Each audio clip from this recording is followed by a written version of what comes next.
I would like to begin with our next session. For that, I would like to call our chairperson, Dr. Gureria and Dr. Bhaswati Bhanupadhyay. Along with that, I would also like to call our chairperson, I would also like to call our speakers, Dr. Dipali Kumar. Welcome. So we just kick off on BK virus, and I'll hand over the mic to Dr. Dipali Kumar. Thank you so much. Okay. So I will be talking about interventions for BK virus infection in transplant recipients. So let's start with some facts about BK virus. This is a small double-stranded DNA virus. Its seroprevalence in adults is 50 to 80%, so it's more as you get older. But the infection tends to occur in childhood, mostly asymptomatic. And after infection happens, the virus establishes lifelong latency, and it becomes latent in the renal tubular epithelial cells. And this is where we, of course, see the reactivation happening. So BK has been around for a long time. It's older than me. So this was the first publication on BK in the Lancet in 1971, where this virus was described in a kidney transplant patient who had ureteric obstruction. And so we know now a lot about BK. The virus reactivates primarily in kidney transplant. It can also reactivate in other types of organs, but I'll be focusing just talking about the kidney transplant setting. So BK causes viruria in 30 to 40% of transplant patients, viremia in 10 to 20%, and the rate of BK nephropathy is 1 to 10%. At our center, it's more like 1 to 2%, and I'm sure you may have rates at your center as well. So this is, the standard thing that we see. If we biopsy the kidney, you see the viral inclusions in the tubular epithelial cells. There's injury to the kidney, dying cells, and you can stain for the virus using an SV40 stain, and you can see that on the screen. So what is the scope of the problem? This is actually a nice study from Australia. They looked at more than 14,000 of their patients, and of those, 3% developed BK nephropathy. So remember, I said the risk is between 1 and 10%. And what they found was that BK was associated with, so the risks for BK were being male, being older, using tacrolimus, older donor age, and donor-recipient ethnic mismatch as well. So that was kind of interesting. The all-cause graft loss from BK nephropathy was 1.75-fold. And they also saw a death-censored graft loss hazard ratio of 2.49. But I think the important thing to remember is that BK was not associated with mortality. So it causes a lot of graft loss, but not necessarily association. There's no association with death. So when we have a patient with BK virus, there are different ways of classifying the patient. So you can have, for example, proven polyomavirus nephropathy. So that's easy. You do a biopsy, you stain for the virus, and there it is, and so it's proven. Then you have a different clinical scenario where you have presumptive polyomavirus nephropathy. So this is when your BK virus in your blood, the level is more than 10,000. There's a probable polyomavirus nephropathy. So this is when your BK in the blood is more than 1,000 and it's sustained. So you've repeated the test and still more than 1,000. And then there's BK viruria. So you just have virus in the urine, and this is possible nephropathy. So these are terminologies that you'll see when you read about BK, and it helps to kind of structure the clinical diagnosis in this way. So what can we do about BK? Not a lot has changed, I'll say, in the last 10 years, but I'll sort of tell you there are some new guidelines coming out, and I'll let you know about those guidelines. But, I like to think of BK in sort of 3 different buckets. Prophylaxis. Is there anything we can do for prophylaxis? Is there anything we can do for preemptive therapy? And then if you have established disease, what can we do for therapy? Now, preemptive therapy and therapy they're not distinct. So there's a lot of overlap between those. So let me start off though first with prophylaxis. So, many years ago, a lot of us tried to use quinolones for prophylaxis for BK. We were giving patients Cipro or levofloxacin, hoping that BK would not reactivate. There were some mechanisms around that as well, theoretical mechanisms. So this was actually a randomized trial where the investigators looked at levofloxacin versus placebo. And the endpoint was, will BK virus be detectable in the urine? So they looked for viruria. And so what you can see here is, regardless of if patients were given levofloxacin or not, there was viruria detected. So there was no real difference in viruria. So based on this study, the authors felt that there was insufficient evidence to pursue any larger clinical trials looking at quinolones. In fact, at the same time this study was being done, there were 2 other studies, similar randomized trials of Cipro that were being done, and both of those also showed no difference in viruria. So prophylaxis with quinolones did not work. So what about mTOR inhibitors? Can we prevent BK by switching all our patients to, let's say, sirolimus? So this study looked at the risk of BK treatment, the need for BK treatment if patients were on different immunosuppressives. You can see if patients were on sirolimus, there was a much lower risk of needing treatment for BK in the future. In fact, sirolimus was associated with a 54% reduction in the need for treatment. And this was a really big, large database study of 21,000 kidney transplant patients. But I think practically you have to say, well, what is the risk of rejection with sirolimus versus some of the other immunosuppressives that we use? It's probably not practical to switch everybody to sirolimus just to avoid BK virus. So those are the 2 things that have been looked at for prophylaxis. Now, what about preemptive therapy? I just wanted to show you this. This is not something you have to read or memorize, but this is basically the algorithm that is published in the BK guidelines by the American Society of Transplantation. To me, it's very complicated. It looks like a computer algorithm diagram. So if you have time to read this in detail, please do so, but it's very complicated. But here's the summary.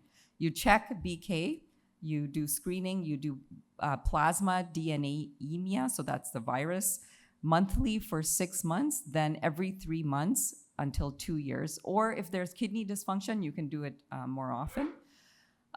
If you get a positive viral load above a given threshold, so we use about 1,000 as our threshold, then reduce the immunosuppression. And of course, if the creatinine is higher and there's graft dysfunctions with positive viremia, then you need to go ahead and do a biopsy. So I thought I would do an audience poll just to see what people would do, because there's no right answer. So let's say you have a 62-year-old kidney transplant, deceased donor, and they are now 6 months post-transplant and on the standard immunosuppression, prednisone 10, mycophenolate 360 twice a day, tacrolimus with a level of 8, no recent rejection episodes. You're doing routine screening, and the BK PCR comes out as 3,500. Creatinine is okay, it's okay. So what are your next steps? So how many would now reduce the mycophenolate? We can just do a show of hands. Okay, so some of you would just reduce the mycophenolate. How about tacrolimus? You want to reduce the tacrolimus first. I would say, yeah, an equal number, it looks like, would reduce the tacrolimus. Giving IVIG. Oh, no, nobody wants to really give IVIG at this point, okay. How about switching mycophenolate to sirolimus? Okay, maybe some of you might do that. And how about doing nothing right now?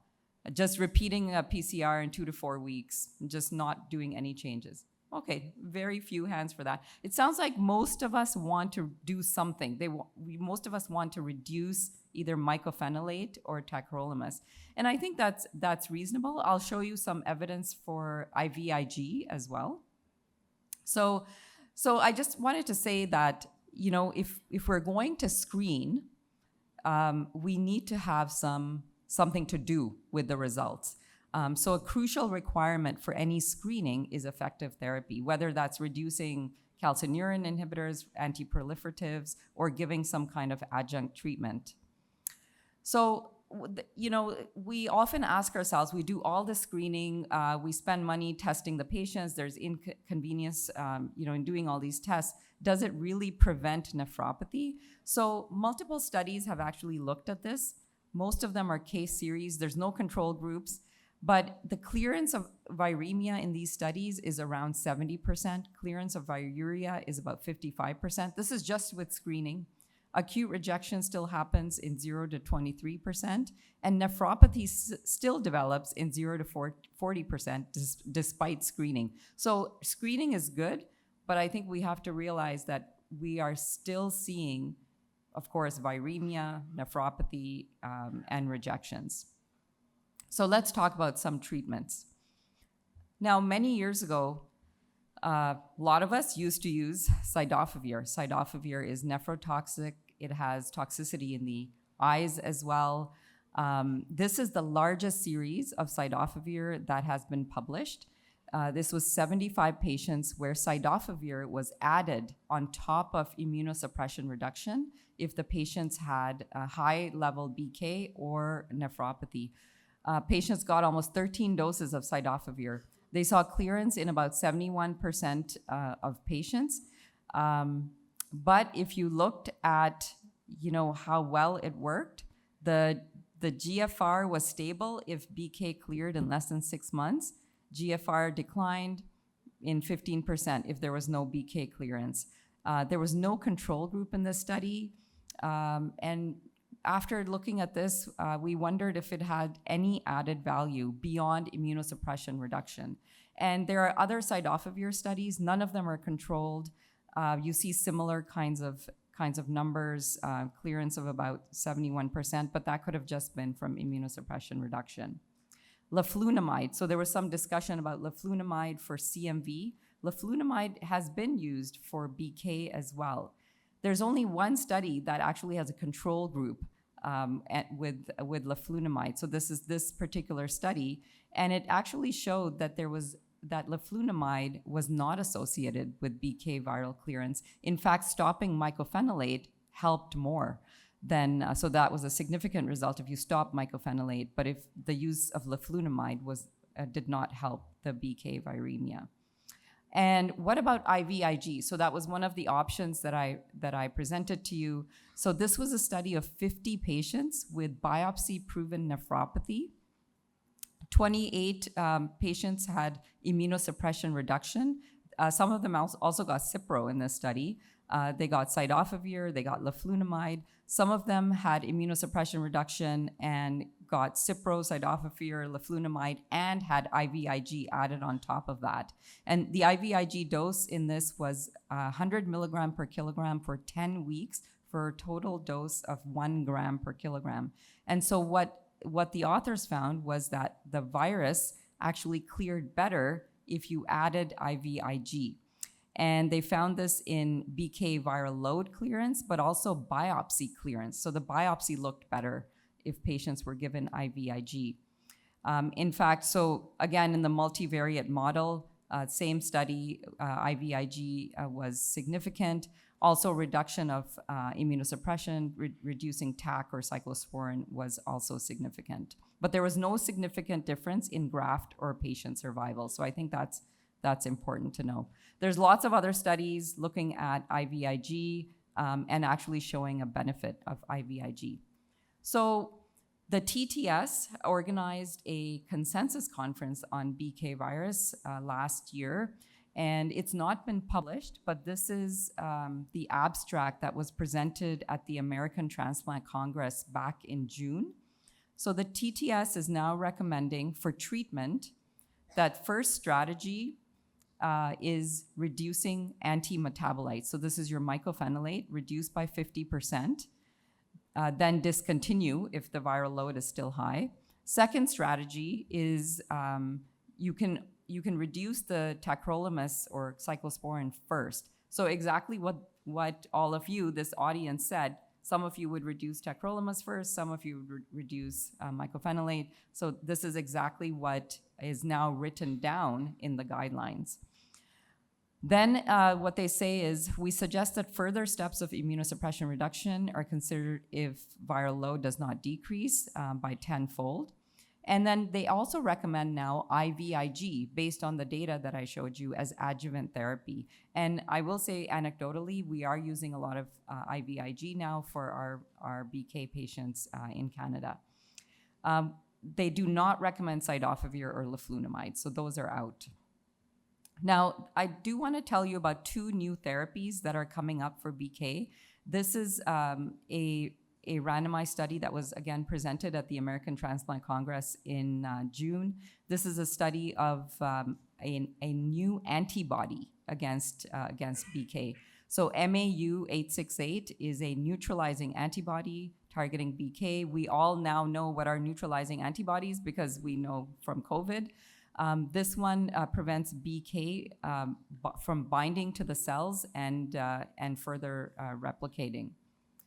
So this is a phase 2 trial. Patients were given 2 different doses of the antibody versus a placebo. It was a small study, not too many patients. It was a proof of concept study. So these were all kidney transplant patients who had had BK viremia within the last 10 days prior to getting their drug. Very high viral loads were actually excluded. So if a patient had viral load of more than 10 to the 7 in the blood, they did not make it into the study. So you don't have to focus too much on this. This is just to say that there were 2 treatment cohorts and 1 placebo cohort. There were 20 patients that got treatment and 8 patients that got placebo. And everybody was, all the groups were very similar. So this is what they saw. So the gray is the placebo, so that's your top line, and the 2 blue lines are the treated cohorts with the monoclonal antibody. The y-axis is your viral load reduction, and down here on x-axis is the time. So you can see that placebo up here in the gray. Also, there was some natural reduction in viral load, but with the antibody treatment, there was a much greater reduction in viral load in the plasma as well as the urine. It took about 12 weeks for that reduction to happen, but it seemed to be more than placebo. The side effects were consistent. There were many sort of things that happened to the patients. So patients had sepsis and rejections and pyelo. But these were all sort of normal things that would happen to kidney transplant patients. None of these were related to the monoclonal antibody. So this is a potential treatment option in the future. It's not yet approved, but it's being developed. The other thing that's being developed is this posoleucel. Now, you've heard about this posoleucel twice, once in the EBV talk and once in the CMV talk. So again, this is also an option for BK. So posoleucel is a off-the-shelf allogeneic T-cell therapy that targets many different viruses, BK, CMV, EBV, HHV6, and JCV. You basically have seropositive donors. You take their cells, you expand them, and then you freeze them. And then when you need them, you thaw them and you give them to the patient. And what they did was there's a trial. Again, this was presented at the American Transplant Congress in June. Patients received posoleucel versus placebo. It was randomized, and what they saw were very promising results. So that's down here. That at the posoleucel actually decreased viral load in 50% of the patients by 1 log. So again, a very promising therapy that's being further developed. So what are the key take-home messages then? So we need some well-studied targeted antiviral therapies. So we don't have any great therapies right now. Immunotherapies like monoclonal antibodies and T cells are on the horizon. Right now, the best thing we can do is screen and reduce immunosuppression. IVIG, as I mentioned, is now being used more and more. We need a randomized trial, but I think all the studies we've seen so far are pretty promising. More experts are starting to recommend this. Sirolimus, if you can do it, I think it's very reasonable to do. Things that probably don't work, leflunomide, cidofovir, Cipro, levofloxacin, et cetera, those don't work. Now, I didn't talk about this. I didn't talk about retransplantation, but retransplantation can definitely be done if, if a patient has lost their first graft from BK. There's no reason to hold off on retransplantation. It's good if you can get the viral load under control before you retransplant. Best if the viral load is negative before you retransplant the patient. And so that's my concluding slide, and I will thank you and invite you all to come visit our program in Toronto. Thank you. Thank you. Just one question. In a retransplant, would you say a graft nephrectomy would help in a BK nephropathy, that somebody's lost his first kidney because of BK nephropathy? You think a graft nephrectomy would have a role for a second transplant? So that's a really good question. There's some very small literature on that, and it seems from those small studies that that's not necessarily helpful.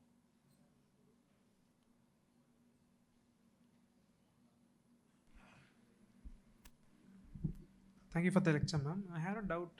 We had a patient 6 months back who underwent ABM for a transplant. Subsequently, after 1 month, he had an ABMR and few plasminogens were given. Then 3 months later, he had a rise in the creatinine and biopsy was done, which showed BKV SV40 staining. And the counts are more than 10,000. He started reduced the immunosuppression, stopped the antiproliferative completely and switched from tacrolimus to cyclosporin with the lower level. And I've given IVIG once weekly for the past 2 months. Now counts have come down from 10,000 to 1,000. Recent protocol biopsy shows again SV40 positive with inflammation up to 20% to 30%. So how to proceed? And I've added leflunomide recently in view of continuing the inflammation. So is it worth it? Shall we wait? And the problem is that he has developed an IFTA of 20 to 30%.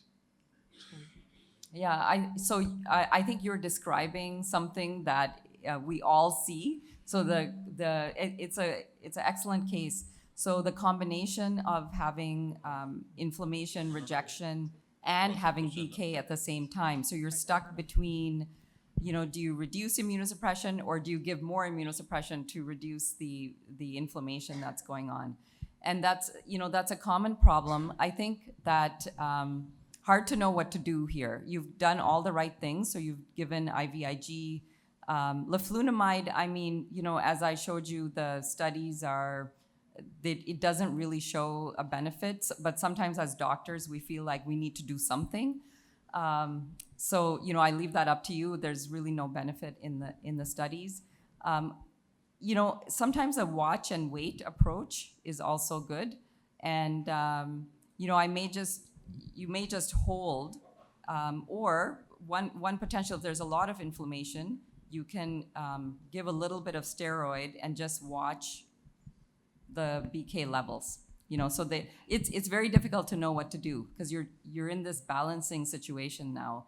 And I have to say, sometimes no matter what we do, the patient is going to lose the graft, and that's something I think we have to deal with. I'm very hopeful about these new treatments that are coming out. A naive question. 6 month post-transplant patient has a creatinine of 3.5. The pathologist tells us patient has evidence of BK virus with glue bodies, plus there is cessation of acute rejection. Yeah. So what to do? Yeah. So, it's similar to the previous question. You have rejection same time as you have BK. You're just in that balancing situation. I think giving IVIG is a good idea at this time. And then it's just a management of whichever maybe is more of an issue. So if the BK is more of an issue, you want to maybe reduce immunosuppression, but if you've got rejection, it's a balancing issue. You may want to reduce, for example, your anti-metabolite, but maybe increase your steroid to kind of balance that out. Very, very difficult to know what to do in those circumstances. Do you think there is any role for 𝐵𝐾-viruria on the therapeutics? That is one. And second question is there, do you think we need to do anything for a protocol biopsy? Suppose we have checked the viral levels. Is there a role for a protocol biopsy? These are the two questions. Yeah. So 𝐵𝐾-viruria, we're not checking 𝐵𝐾-viruria at all. And I think most places have stopped doing viruria. They're just doing viremia because viruria is not, many patients will have viruria with normal creatinines. That might go away on its own. And really, we shouldn't be taking action on viruria. The action should be taken on viremia. So that's what I'll say that for the first part. And the second part was? Protocol biopsy. Protocol biopsies. Okay. So protocol biopsies, again, that's something that we're not doing routinely. I think many places now are sort of moving away from that protocol biopsy. So I'll just say that. I think monitoring specifically for 𝐵𝐾 in the blood and then using that as a trigger for biopsy is more reasonable. Just one more question. Why not 𝐵𝐾-viruria? Would it not predict that maybe you need to cut down your immunosuppression because the virus will go from the urine to the blood? Yeah, so you're right. So the virus goes from urine to the blood, exactly. But if you cut down immunosuppression too early, then you may be getting into the rejection. So, I think that is the issue with viruria, is that viruria happens early, and if you act on viruria before it gets into the blood, you may be setting up the patient for rejection. Excuse me, one last question. Is there any road to repeat again for the IVIG again if the viremia, 𝐵𝐾-viremia is not reductions? Let's say we have given him about 1 gram per kg, total about 60 gram or 70 gram per kg weekly for maybe 2 months time. And then we recheck again and the viral load doesn't comes down and then it is coming up again. So is there any road to repeat again for IVIG for the second causes like that? Yeah, that's a good question. The studies that are done are just done with 1 gram per kilo, so one time dose. If it has not helped, if the IVIG has not helped the first time, I would try other things. I would try, being aggressive in reduction of immunosuppression instead of just giving more and more and more, because it may not do anything. Thank you very much.